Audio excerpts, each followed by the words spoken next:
Hello and welcome to this week's MREA real estate training. I am excited to be with you this week. We are actually going to be covering a few things. Well, let me see what I can do here as far as getting my technology to work properly.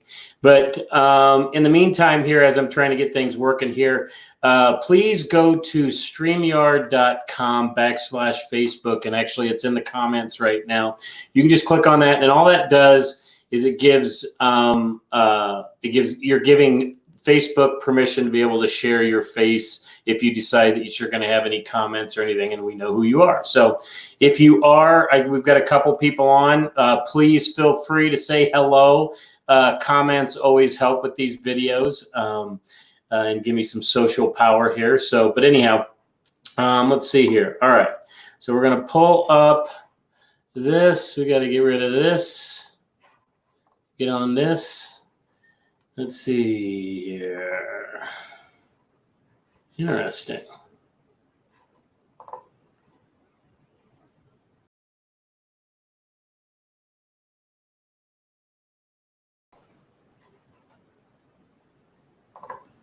All right, there we go. That's what I wanted. Okay, so this week we are going to we're going to cover hesitation handler. So if you remember last week, we were kind of going through when you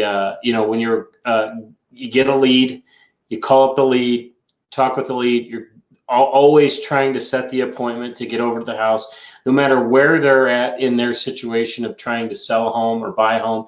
You always want to try to get face-to-face. Again, it always goes back to those stats that National Association of Realtors posts every year is, that typically people will go with the first real estate agent that they meet. The stats are high. I think it's like 68% on the buy side, 72% on the sell side. So my suggestion always is, no matter how you can do it, even if it's only for a cup of coffee, maybe to get over there to give them a report or whatever the case may be, always try to get face-to-face. So imagine, obviously you've got a lead, you're calling the lead was referred to you. You've got, obviously, when you're going through and you're asking the questions, we talk to the lead to appointment converter, and you're trying to find out, asking a series of questions. I'm trying to find out what's missing. Once you find out what's missing, could be a CMA, could be that you're going to go over there and do a highest price analysis. You're going to do a timing analysis, whatever hot button that I've showed before. You're trying to find out what's missing. Obviously, with a buyer, what's typically the highest rated thing that's always missing with a buyer is that they haven't been pre-qualified yet. So knowing that, you're just kind of leading them to what's missing, and then the value of what you're going to close. Like, would something like that be of value to you? So we're going to cover also the marketability checklist. But hesitation handler is when they say no. I've always been taught that you should close on people 3 times. There's magic in 3s, if you will. And also, too, we believe that you can, if you close on somebody 3 times, typically you're going to get what you want most of the time.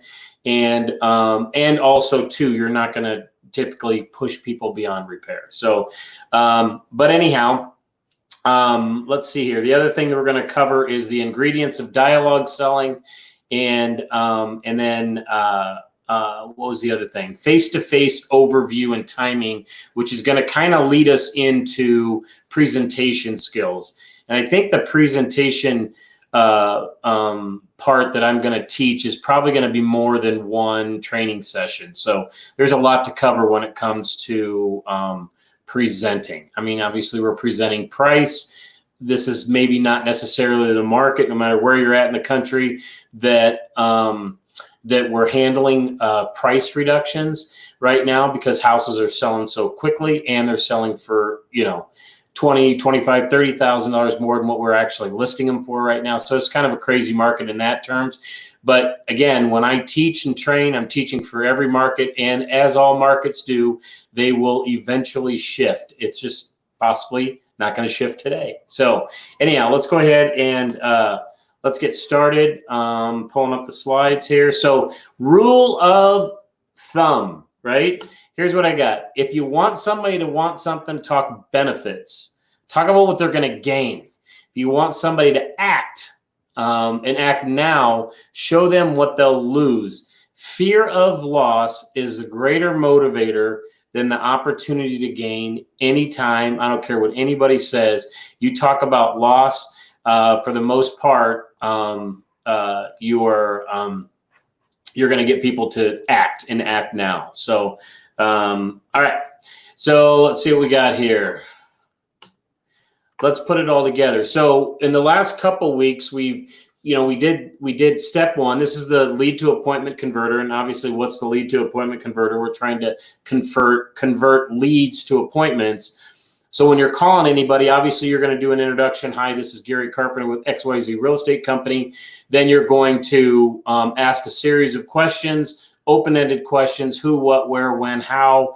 You're going to go through, and obviously we're leading all to one thing, right? And that is what is missing. And once you find out something is missing, and for the most part, they want to know value of their home, right? They want to know how much is their home worth in today's market. And right now, if somebody's sitting here thinking about listing their house, and if they're thinking about selling it on their own, there isn't an offer that a house that we've listed in the last, probably I'll just go with the last 60 days, that has been under $250,000 that we haven't had multiple offer situation where maybe they haven't gone for a ton over the list price, but they've gotten some great terms as well, because not everything is all about price. Sometimes, you may not go even the full price of what you have it listed for, but you get amazing terms: cash deal, no appraisal, close in, 2 weeks, no home inspections, no radon, whatever the case may be. There's a lot. Price is not the only one thing that is important to sellers. So anyhow, so you're calling up, you're trying to find out, you're going to introduce. We had talked about the highest price analysis, which is a CMA with a timing analysis all mixed up in one. We also talked about what was the other one we talked? The timing analysis.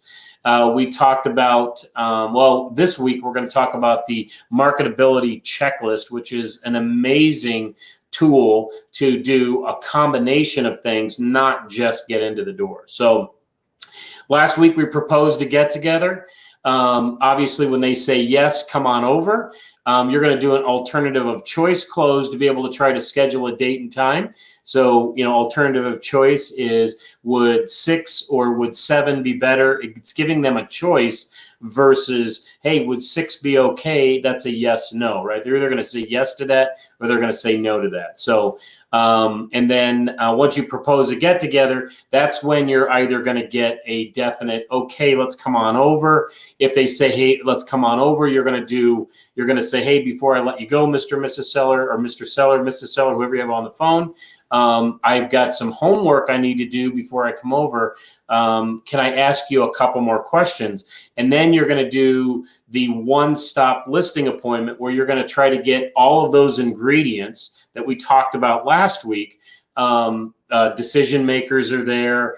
You want to know what their price is. You want to know what their motivation is, those types of things, so that you can make it a potential one-stop. If you're missing an ingredient, I'm not saying not to go, but I just want you to be aware that you're probably not going to get that listing in one stop. So we talked about how much time you needed, 2 hours typically to do everything from beginning to end to get a listing. And then we left it off. Well, what if they say no? Well, that's when you're going to use the hesitation handler, right? And so, this is just kind of a funny, but if they say no and hesitate, you could say, yeah, sure. Well, that's not the most intelligent way to respond to somebody saying no, we want to think about it, or we don't want you to come over right now, or I need to talk to my spouse, or whatever the case may be. And again, if what you're doing is working, you don't need this technique. But for me, do I use this technique all the time? Absolutely not. Have I used it a handful of times that has put commissions in my pocket? Absolutely, yes. So to me, every tool or every arrow that you can have in your quiver is amazing. So so anyhow, this is just another one of them. So the hesitation handler is what it's called. And let's go. So again, it's steps, part one. You probably have a good reason for feeling that way. Do you mind if I ask what it is? So if they say, well, you know what, we would love to have you come over. We are pretty serious about getting our home sold, but at the same time, we're just not ready to get together. And then you're going to say something to the effect, okay, completely understand. You know, you always want to make sure that you have everything in front of you before you make, you know, big decisions like this. While I do have you on the phone, do you mind if I ask what would be the reason that you're feeling the current way that you are right now? And then you just kind of pause and you let them decide. For the most part, when somebody says no and they hesitate, that's typically where an agent or a salesperson would just stop. They won't go that extra question. And when you ask that extra question, you probably have a good reason, Mr. Seller, for feeling that way. Since I do have you on the phone, do you mind if I ask what it is? If you ask that one question, a lot of times they're going to tell you. It's just a little bit of a nudge. And if they do tell you, then you're going to go to step two. You know, what would be the drawbacks if, I mean, that's just an example of it. But if somebody says to the effect of, you know what, we're going to try to sell it on our own, which is a common thing for people who are hesitating. Or we're going to, you know, we're talking with other real estate agents, whatever it is, you know, then you're going to say, okay, so what I'm hearing you say is that you guys are thinking that that you guys want to try to sell it on your own. And I absolutely understand your thinking on that. But, you know, I've had a lot of other clients that have thought that way. And let me ask you this, what do you think the major drawbacks would be if we did get together and maybe talk for 10 or 15 minutes? I'm not going to talk you out of trying to sell your house on your own, but I would love to just kind of, and I may even be able to give you a tip or technique to be able to try to get your house, because I do help people get their house sold on their own. Then you have part three, and basically, is that the only thing? So trying to sell your house on your own, I'm trying to isolate this. Is that the only thing that's holding you back from, you know, us getting together? Well, yeah, it's the only thing right now that I can think of that would be holding us back. And you say, well, if I could show you that that by us getting together, that I could actually help you get your home sold quicker with you trying to sell it on your own, would you possibly be okay with maybe getting together for about 10 minutes? And again, that doesn't work 100% of the time, but for the most part, this is another tool that could help you in being able to get into the door. And again, I'm going to say probably out of, you know, 10 or 15, or let's just say 10 referrals that are given to you, I would say 9 out of 10 of them are going to just invite you over just because of the, you know, the relationship, right? Whereas then if you're going after FSBOs, you're going after expireds, you're going after those types of leads, you're going to need a little bit more skill to be able to do that. And the hesitation handler is one of the things that handles that. So let's jump into the marketability checklist. This is a great checklist to do multiple things, okay? And like with anything, when you're introducing, you're going to say, are you familiar with the marketability checklist? So for an example, this is a great tool if you like to go after expireds. So we had talked several weeks ago about expireds, and the one thing with an expired is you want to be empathetic, right? Because just imagine you've had your house on the market for the last 120, 180 days. The market is rocking. Everybody you know is selling their house in a day, and you didn't get your home sold. right? You're for the most part, you're going to be really disappointed. You're not going to be happy with the real estate industry, whatever the case may be. You're calling them up. You're not asking them. You're not going to ask a seller to list their house. Do you want to list your house? You're going to ask the seller, hey, if I had a buyer for your home, would you still sell my house? Well, hey, my house was on the market for 120 days and you never had a buyer. Well, timing is everything. And at the time that your house was on the market, I didn't have a buyer for your home. But and I'm not saying that I have a buyer for your home, but if I did have a buyer for your home, would you still want to sell your home? So basically on an expired, you're trying to get them to agree to sell their home. And then you go through the technique that I've always used with expireds is, I've got the MLS sheet print out in front of me, and I go through and say, hey, do you have just a couple seconds? I would like to see if there's anything that maybe I could possibly do, or maybe pinpoint that the reason why your house didn't sell. Because I'm looking at the MLS sheet, and this is a great looking house, and it honestly, I am totally surprised that it didn't sell. Let me ask you this: did the agent do any open houses? Well, of course, agents are going to be doing open houses, and that's what agents usually do at the end of any listing that's going to expire. Is they go crazy on open houses. Did your agent market the home? Well, of course, the agent marketed the home. Did your agent do this? Did your agent do that? Oh, by the way, did your agent perform a marketability checklist on your home? Marketability checklist, what's that? Oh, I think I found the problem. Then you're going to introduce, are you familiar with the marketability checklist? And they're going to say, no, I have no idea what that is. And you're going to say, well, it's a bird's eye view of the factors that will cause a home to either sell or not sell. It will help you pinpoint exactly why your home didn't sell and avoid making the same mistake twice. Let me ask you this, Mr. Seller, would something like that be of value to you? And obviously, if they're serious about wanting to put their house on the market and still sell their house, then they're going to be a little bit curious, and possibly then if they say, yes, that sounds good, then you're going to go and you're going to propose a get together. And if you propose a get together, and if they then hesitate and decide they say no, then you're going to use the hesitation handler on it. But for the most part, this is a great tool, not only for an expired, but when you're doing a list, when you're going on a listing appointment, and you're all done and you're wrapping up for the listing appointment, and you basically just want to firm up some things to make the house more sellable. You're just basically, you say to the seller, hey, before I go, I just wanted to know if we could make your house a little bit more sellable. Would it be of interest to you? Well, absolutely, it's going to be of interest. So then you kind of go through, the marketability checklist with them. And I don't know if you can see that all that well.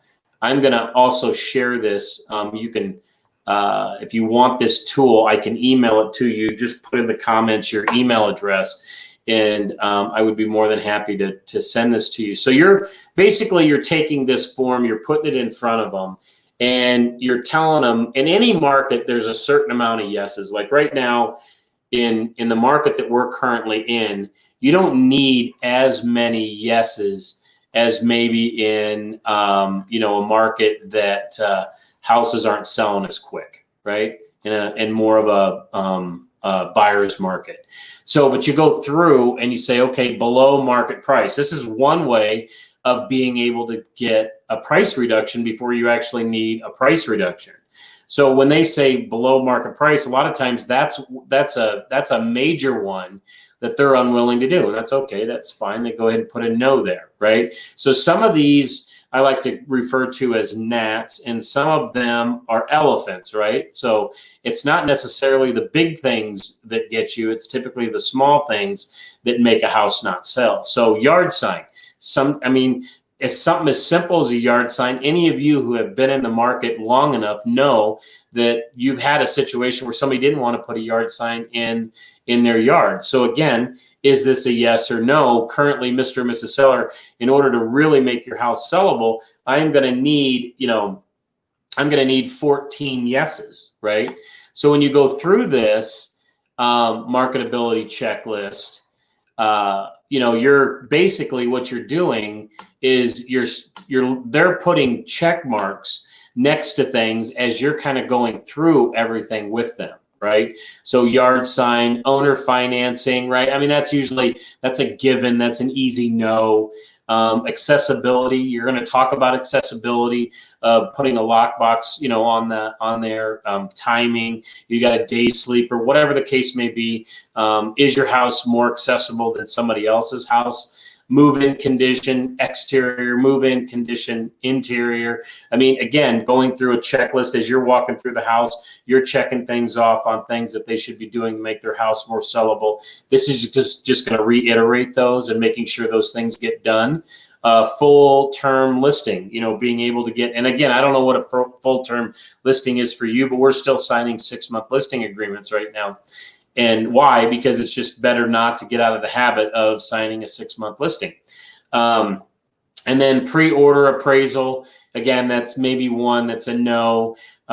Pre-ordered inspections. Again, now you can have a conversation about home inspections and the importance of, doing an inspection prior to putting the house on the market. Because again, all things being equal, house A has a pre-inspection, house B doesn't have a pre-inspection, and the seller fixed everything on the pre-inspection, it's going to make that house a little bit more sellable. Quick possession, again, I don't, who knows? I mean, but it gives you that time where now you're going to talk about possession of how they're going to release possession of the property. Seller to complete obvious repairs. Again, that goes to move-in condition inside and outside, but that the seller is willing to complete them. They mark this box. It's just going to take that accountability up a little bit more. Appliances and extras included, right? The refrigerator, the washer, the dryer, that type of stuff. Is it going to stay? This is a good time to have that conversation. No buy, sell contingencies, right? We're not going to accept any houses, that the offer is accepted contingent upon the house selling, or contingent upon this, or contingent upon that. Lease option, are they willing to give a lease option? Probably for the most part, that's the same as, doing seller financing. They're probably not going to do it, but it gives them some easy ones to say no to as well. And then above average commission, are they willing? Why? What's the advantage of having an above average commission? Do you, as a real estate agent, do you look at the commission that's being paid out? Do you? And if it were a 7 and 8% and you were going to make more money, and could you advertise that to your colleagues that this was a higher commission? Absolutely you could. And would your colleagues maybe go out of their way and show that one? Yeah, they probably would. And so that's kind of what you're selling it. Shoe on other foot, Mr. and Mrs. Seller. If you were a real estate agent and you stumbled upon your house and you knew you could make an extra $3,000 or $4,000, would you show that house? Well, yeah, you're going to show that house because you're going to potentially make a little bit more money. Is that going to be the deciding factor for the buyer that you're going to make more money? No. But at the same time, the whole idea is to market your home. It's called a marketability checklist. So we're looking, how can we make your house more marketable and more sellable and to sell quicker, right? Post-dated price reductions. Oh, we skipped that one. So being able to get posts, again, right now in this market, are we doing price reductions? Yeah, there are some agents that are doing price reductions in certain prices, but at the same time, what does it hurt to walk out of there, or at least have the conversation about price, that if the house doesn't sell in the next 2 weeks, if we're not getting the showings, that we need to talk about price. The best time to talk about price reductions is when you don't have to talk about price reductions. The worst time to talk about price reductions is when you have to talk about price reductions. Every day a house is listed, a seller slowly loses the confidence in the agent that has the house listed. So you need to make sure that you're extremely due diligent and on price reductions, especially if you know that the price of the house is overpriced. So odd sales price. This is something that we used to do. We don't do much anymore. mainly because, I mean, again, when you're looking for homes, a lot of times people are not necessarily, price is the number one factor of where somebody's doing a search, but also location is huge. Neighborhood is huge, which is the same as location. But when I say location, I meant like in Omaha versus a smaller town outside of Omaha or whatever. But when you look at price, typically what we do with price is we try to do a solid number, like 140, not 139,999. We've got an agent in our city that does, he'll do 139,711, right? That's his number. It's his listing. It stands out. If you had a list of listings, it stands out. But at the same time, when people are doing searches anymore, they're doing solid numbers, right? So if you go to Zillow, you go to any real estate agent's website, any company's website, typically it's a solid number. You're writing in 140 to 150, 200 to 220, whatever. You're not writing in 200 to 219,999. Okay. And if you price your house at 219,999 and somebody goes 220 to 230, they're not going to see your house, right? So our recommendation is always solid price versus the gimmick of the 999 or whatever. But again, obviously it's your choice. But again, now you get to have that conversation about that. And then seller to pays closing costs. Again, that it's not a huge thing right now for buyers to ask a seller to pay closing costs. But at the same time, again, you have that conversation. You have that conversation about contingencies. I mean, if you've got a house that's a move-up house, there could be a potential contingency of somebody having to sell a house, possibly not sell a house. They may have already had it on the market, gotten an offer, but it's contingent upon the house closing because that buyer has frozen equity, which basically means they need the equity out of that house released before they can close on the next one, which is very common. And then the last one is your unique category. So you can always put something unique in there that is to your market or to how you do business. So the thing of what you're going to do then is you're actually going to go through. They're going to make check marks on all these things. And, you're going to make which ones you think are more of a priority than anything when you do take a listing. Because at the end of the day, do you take every listing? Well, I guess I probably do. But also, too, if it's an overpriced listing, I definitely have that conversation with them about price and get them to get reasonable about price. You really need to sum up the seller's personality, because the worst thing in having is than not having a listing at all is having a listing that will never sell. Let me say that one more time. The worst thing about not having a listing, or the worst, how did I put that? The worst thing, it's worse. What's worse than not having a listing is having a listing that will never, ever sell. The stress that's on there every day you wake up about this house not selling, and then you got to service the heck out of it. You got to do open houses, probably got to make a bunch of flyers. You got to have conversations with the seller over and over and over again. You're trying to reinvent ways in marketing to be able to sell a house that ain't ever going to sell at that price, those types of things. So as you kind of go through, you go through the check marks and you're just basically adding them up, and you're hoping that the check marks on the yes side are more than the check marks on the no side. So that's a great tool to use. And again, if you ever want to go through something like this, or you want this tool, I'd be more than happy to send this to you. So also, I want to take an opportunity, if you happen to be earning less than you wish you were, and you're open to the idea of receiving some help and would like to learn more, you can always text me or call me. Actually, I'm going to put my information up. I'll put it scrolling on the bottom right there. So if you ever need anything, ever have anything, feel free to give me a call. My phone number is 402-680-7000. You can also email me at Gary@masterrealestateacademy.com.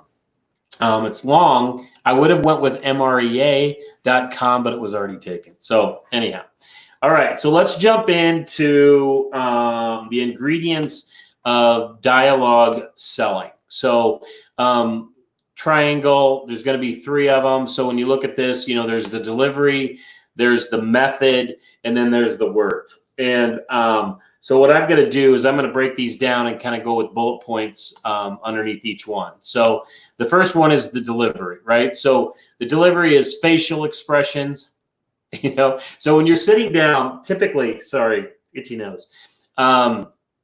Typically, when you're sitting down at a seller's house, you've got 2 sellers, right? You've got Mr. and Mrs. Seller sitting across the table from you. So picture is worth $1,000, right? So I know I've been married for 28 years. My wife can be across the room at a party. Music is going crazy, and she can give me a look, and I know exactly what she's thinking. So that's kind of what I mean by when it comes to facial expressions, right? So it's always the delivery of all this. And most of you probably use facial expressions when you have conversations with people, especially my emotional people versus my analytical people. And then number 2 is voice inflection. Obviously, getting excited about something versus, something that's very serious, something that you need to be a little bit quieter on. And then body language. You're not going to use a lot of body language, but for the most part, people talk with their hands. You can't see my hands, but most people talk with their hands. And then making eye contact, right? Eye contact builds trust, but you don't want to be creepy about the eye contact, right? You don't want to make sure, like you're kind of following them. I mean, if you got somebody across the table that is that doesn't necessarily make eye contact, you don't want to force the eye contact. And then there's the method, right? So how is the delivery, right? So you're talking about fear of loss. One of the things that we're going to talk about when we get into presentation is we're going to talk about the expired list, right? So the expired list, what it is, it's a list of people who have 2 things in common. One is that they did not go through with their plans and inevitably did not move. And the second thing that they have in common, in my opinion only, the seller and the agent should have never gotten into that relationship. So when you say that, and then you go on to say, Mr. and Mrs. Seller, would you agree that we don't want to end up on this list? They're going to say yes, because here's the thing. People will do what they need to do to stay off of an expired list, but because that's the fear of loss, right? The fear of loss is a greater motivator than the opportunity to gain, but they won't do what they have to do in order to get on a sold list. That's pricing it right. That's, listing it, but that's what the marketability checklist is for. So number 2 is facts with emotional words, right? So again, we're going to cover all of this stuff in presentation skills, but the facts of a listing presentation are the numbers, right? It's the CMA, it's the comparative market analysis, it's the price of the home, where the emotional words is their motivation, and you're kind of going through all of that, and how long have they lived in the house, and so you're going to be talking about all of those types of things, and you're going to mix up facts. And you're going to mix up with emotional words. And we'll go through that within the presentation skills. And then you have visuals, right? Because again, picture is worth $1,000, right? A lot of people say words, but it is dollars. So never tell somebody something that you can show them. That's the reason why I'm always up here. I could sit here and talk about this stuff all day, but I'm giving you a presentation so that you can actually see the parts. And this is great if you are an analytical of being able to see the words and me just not talking about it, right? So, and then there's parts. There's always parts to a presentation.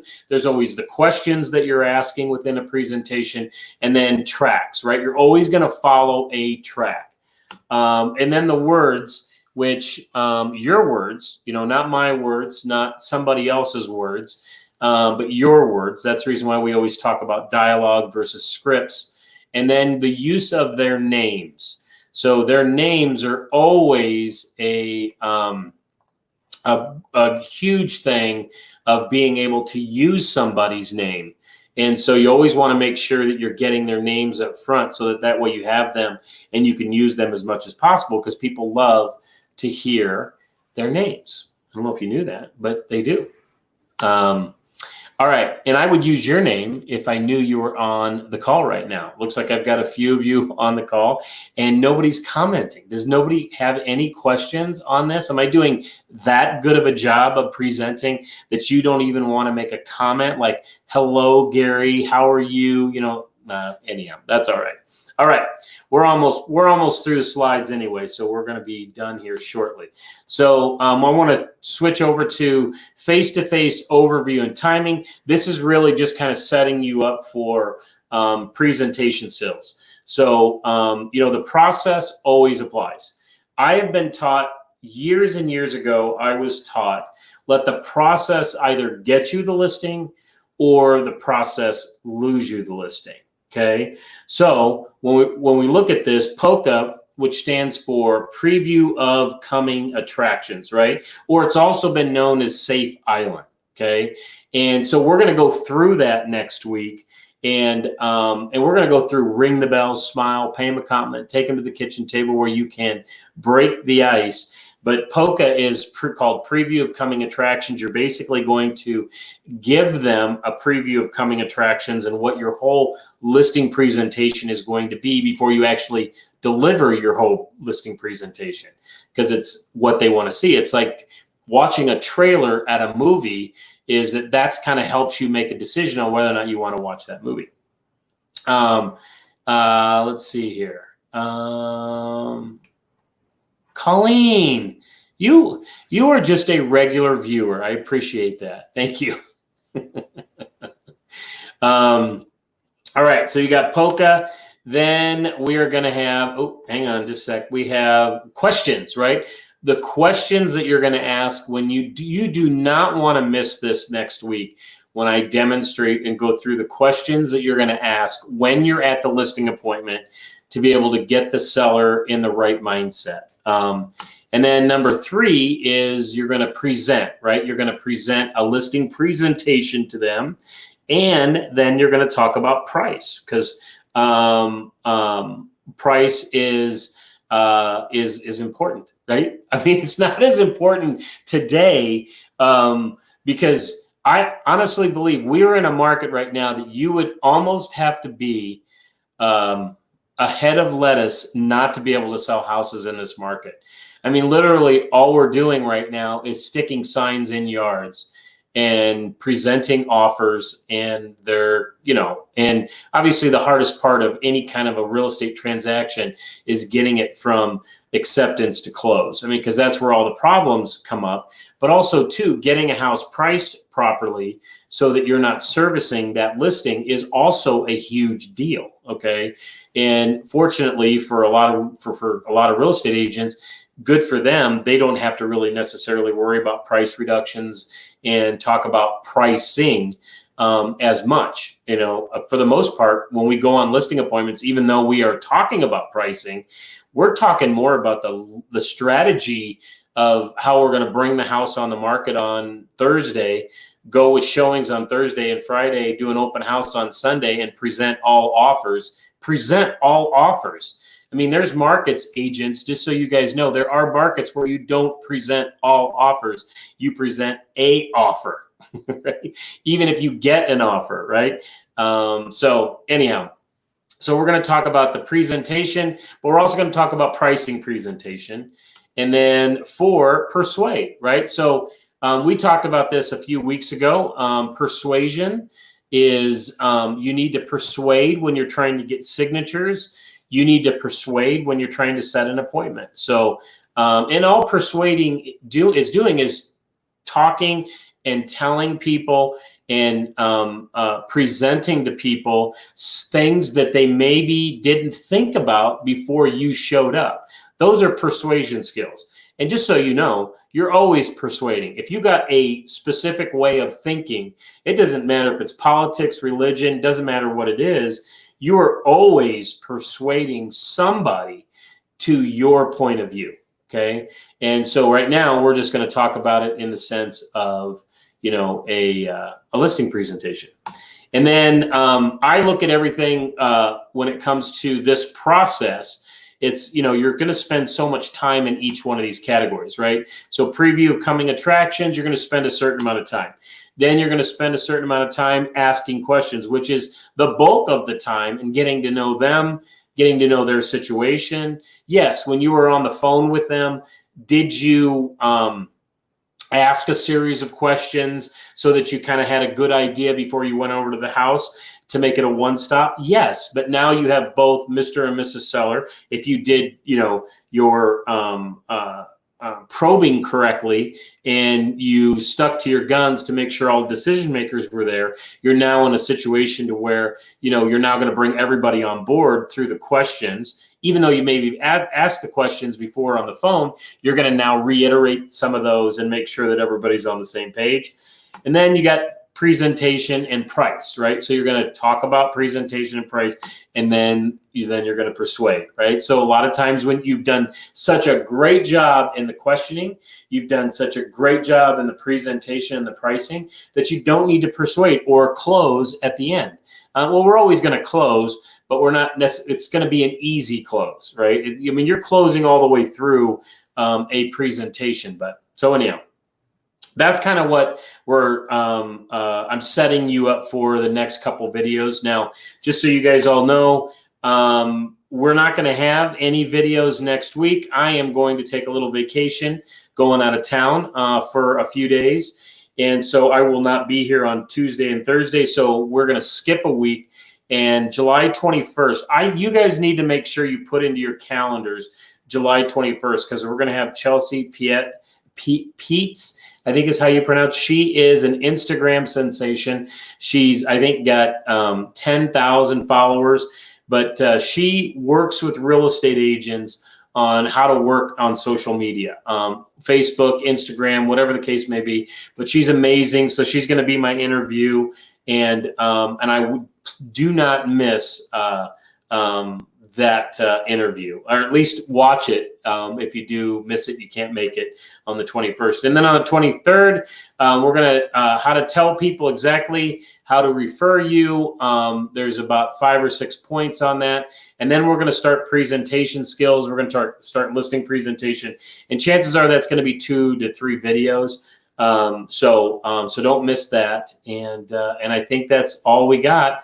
Oh, and Colleen says she's amazing. She did an in-person event here in the Couve. And I think Couve, what does that stand for? What is COUVE? COU, Vancouver? Oh, that's probably, is that slang for Vancouver? All right. I think that's all I got. So again, thank you so much for attending. Have an amazing weekend. Stay healthy. And I look forward to seeing you all in a couple weeks. Ciao.